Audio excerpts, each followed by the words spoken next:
ఆహా, ఏంట్రా ఎంత ఎండ ఉన్నా కానీ వానొస్తుంది. అన్నా అవి ఎవడో ఊతున్నాడే. రేయ్ ఎవడరా నువ్వు వస్తున్నావు? అన్నా మన కులపోడే అన్నా. ఊరేకుండా రేయ్ బాత్రూమ్ వస్తుంది, వెళ్ళొస్తా ఉండు.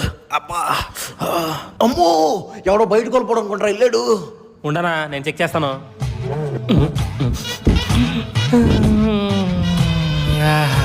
అన్నా మన కులపోడే అన్నా. రేయ్ పదలిపోదాం. ఏమైందన్నా? రే ఆ టీసీ మన కొలపోడు కాదురా, అయితే పక్క ప్యాసింజర్లు కూడా మన కొలపోవడం కాదు. ఏం చేస్తామన్నా ఇప్పుడు? అడ్జస్ట్ వెళ్ళిపోదాం. మన కొలప ప్యాసింజర్లు, మన కొలప టీసీలు, మన కొలప ట్రైన్ కాకపోతే ఏం చేయాలో తెలుసా? ఏం చేయాలి? ఉరికేయాలి.